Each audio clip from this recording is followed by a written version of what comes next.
Blaf, numéro 37. J'espère que vous allez bien, mes frères et sœurs. Nous continuons notre psychologie de quartier. Pourquoi? Parce que je ne suis pas psychologue, mais je veux qu'on en parle. Nous ne pouvons pas laisser de côté notre psychologie. On doit regarder comment nous fonctionnons pour corriger un certain nombre de choses. Qu'est-ce que j'ai remarqué? J'ai remarqué depuis plusieurs années que dans les pays d'Europe et dans nos pays, nous avons une catégorie de nos compatriotes, que ce soit Afrique ou Caraïbes, peu importe, que vous veniez de la Réunion, de la Guyane, etc., peu importe, de la Tanzanie, Madagascar, peu importe, c'est pareil. J'ai remarqué une catégorie de nos compatriotes ont tendance à mépriser leurs semblables lorsqu'ils sont dans les rues. Lorsqu'ils vont faire leurs courses, lorsqu'ils sont en voiture, on assiste à des afrodescendants qui n'ont aucun égard pour leurs semblables et ils les voient, d'après mes observations, ils les voient comme des ennemis. Nous avons un problème psychologique. Ce comportement dure depuis des générations. Et je vous en parle parce qu'il a des répercussions sociétales gravissimes. Gravissimes. Les choses vont beaucoup plus loin qu'il n'y paraît. Les personnes qui ont ce comportement, ces incivilités, ce manque de professionnalisme que vous pouvez voir dans nos pays, un professionnalisme qui est pratiqué par des gens de nos communautés qui, finalement, quand ils sont devant un de leurs compatriotes ou semblables, estiment qu'ils n'ont plus besoin d'être sérieux dans leur travail, qu'ils n'ont plus besoin d'être professionnels, qu'ils n'ont plus besoin d'être polis, etc., etc. Ce type de personnes, j'ai observé que en plus de finalement salir leurs semblables quand ils sont dans les rues, donc ils salissent leurs semblables par des incivilités dans leur fonction professionnelle, mais en plus, ils salissent nos communautés et nos semblables, vous savez où? À l'intérieur des autres communautés. Lorsqu'ils sont acceptés par les membres des autres communautés, Chine, Afrique, Europe, etc., etc., chez les Arabes, etc., à ce moment-là, à l'intérieur de ces milieux-là, ils se mettent à mépriser nos identités et nos cultures. Ils sont encore plus méprisants. Ils sont verbalement méprisants, bien sûr.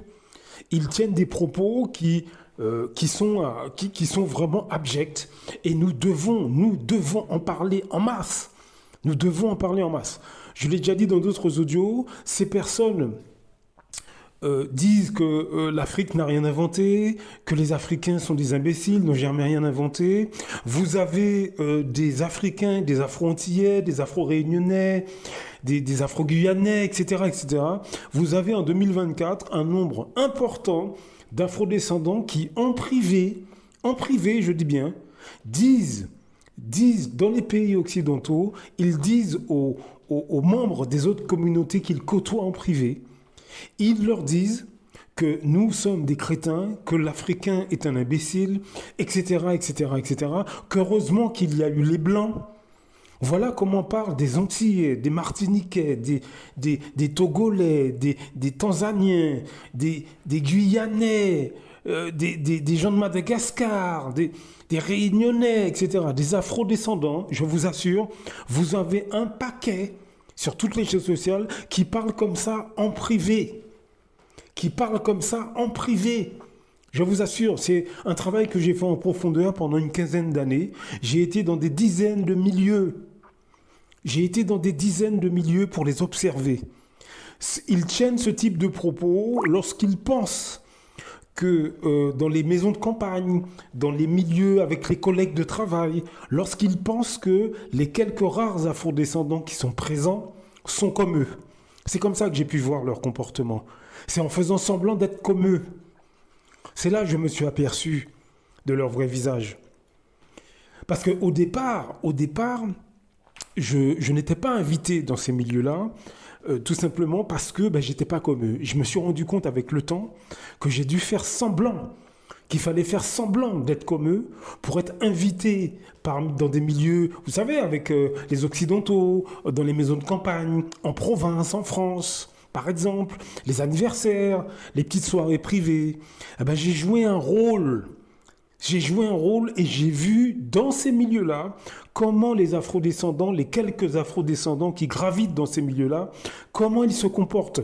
Vous avez un très grand nombre d'Africains, d'Afro-Antillais, Martinique, Guadeloupe, d'Afro-Guyanais, d'Afro-Réunionnais, etc., qui quand ils sont dans certains milieux extérieurs au monde noir, à ce moment-là, ils se moquent des afrodescendants. Ils se moquent. Vous avez un certain nombre de femmes africaines ou de femmes antillaises que j'ai vues, elles se moquent de la taille du sexe de l'homme noir pour faire rire leurs invités. Vous avez des Africains qui singent l'accent africain pour faire rire leurs amis européens, arabes, chinois, etc. Voilà le type de personnes qui nous entourent. Vous ne les voyez pas. Vous ne les voyez pas tout simplement parce que devant vous, ils ne vont pas faire ça. Parce qu'ils savent bien que vous n'allez pas accepter ce genre de choses. Eh bien, croyez-moi que dans d'autres milieux, des centaines et des centaines et des centaines d'Africains, d'Afro-Antillais, de tous bords, de tous pays confondus, se comportent comme ça. Cette catégorie de personnes cause d'énormes dégâts. Ils vont même beaucoup plus loin que vous ne le pensez, messieurs, dames. Vous devez en être conscients. Vous devez en être conscient. Ils applaudissent la négrophobie, le racisme contre les afrodescendants. Ils poussent leurs belles familles à mépriser les afrodescendants. Ils le font en privé. Je vous assure, à table, avec la belle famille, belle maman, beau papa, beau frère, belle sœur.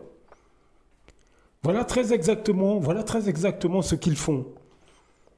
Est-ce que vous comprenez ce que je dis ? Voilà l'attitude. Voilà l'attitude qu'ils ont. Vous comprenez ce que je dis? Et ça, c'est en masse. C'est pas un ou deux ou trois.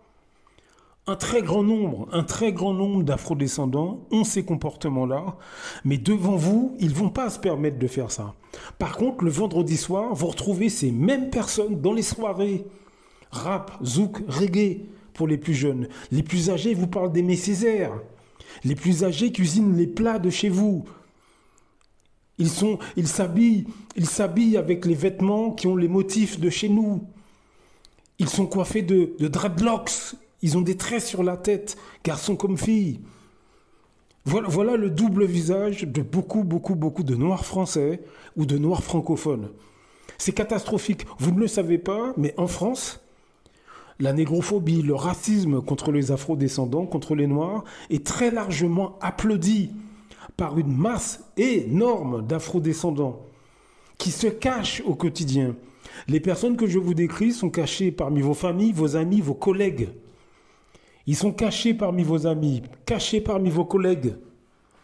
Ils sont cachés parmi les gens que vous connaissez, mais devant vous, ils ne vont pas se permettre de faire ça. Est-ce que vous comprenez ce que je veux dire? Voilà la réalité.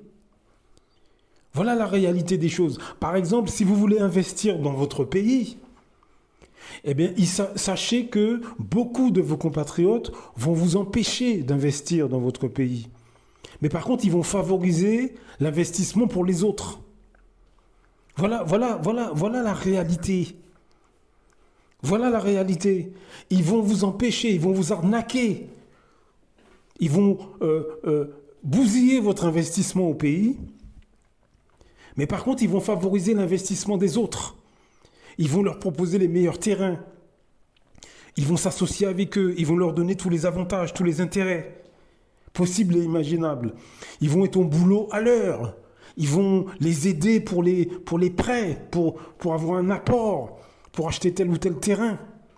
Voilà ce que font des employés, des fonctionnaires, des employés de bureau, des ouvriers, Voilà ce que font au quotidien des centaines de milliers de nos semblables qui favorisent les autres, mais qui bloquent leurs semblables.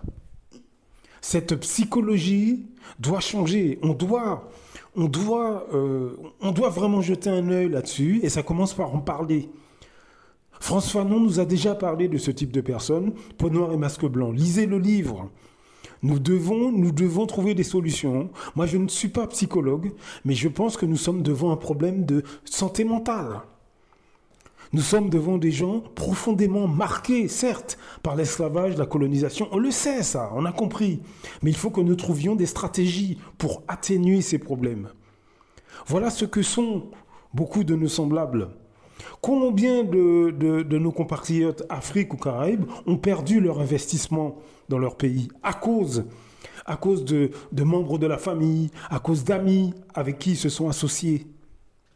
Combien faites l'inventaire dans votre famille ou parmi vos amis, que ce soit Afrique, Caraïbes, etc. Combien d'amis, de membres de la famille ont tout perdu à cause de ces personnes, leur investissement, leur terrain, leur maison, leur voiture, leurs économies? Dans beaucoup de pays d'Afrique, on empoisonne les gens. Des Africains empoisonnent leurs semblables par jalousie, par méchanceté. Donc c'est pour preuve qu'il y a un problème. Si les gens arrivent au meurtre, aux Antilles, les gens se tuent, se battent entre eux. Il y a des morts. Donc c'est un problème très sérieux. Nous avons un gros problème de santé publique et c'est lié à la psychologie d'une catégorie d'afrodescendants et nous devons trouver des solutions. Nous ne pouvons plus attendre. On ne doit pas laisser cette mentalité aux générations futures. On doit se pencher avec des méthodes thérapeutiques ou des méthodes traditionnelles, mais on doit en parler.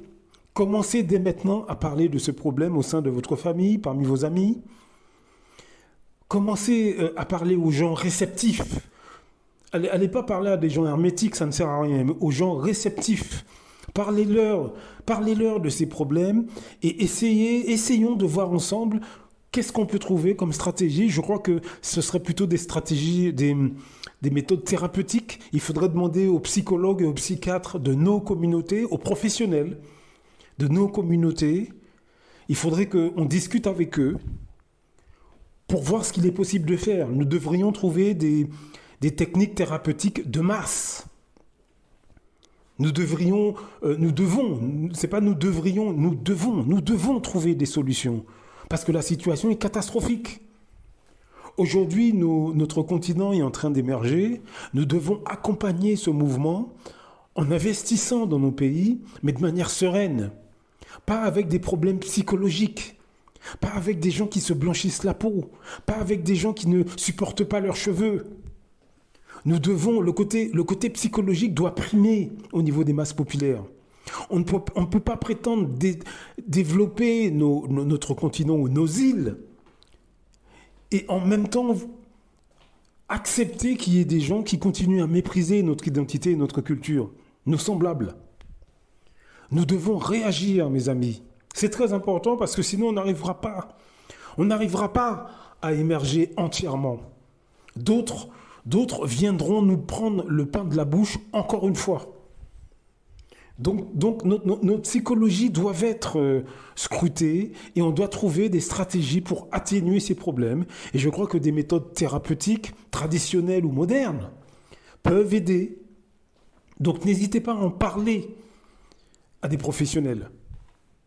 À un moment donné, j'organiserai quelque chose en ligne pour que nous puissions en parler.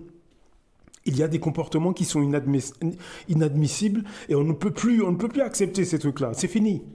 Là, en 2024, on ne peut plus accepter qu'une femme noire ou un homme noir dise qu'ils ne veulent pas se marier ou se mettre en couple avec des noirs comme eux-mêmes. Vous ne me croirez pas, mais des centaines de milliers d'afrodescendants en France parlent comme ça, hommes et femmes, jeunes comme moins jeunes. Ils parlent comme ça. Et ils le disent à la société française extérieure au monde noir, en masse. Je vous le dis, ça fait 15 ans que je travaille sur ces questions-là. La situation est catastrophique. Catastrophique. Donc le monde noir avance, oui, mais nous devons avancer de manière saine, de manière sereine. Blaf, à très bientôt.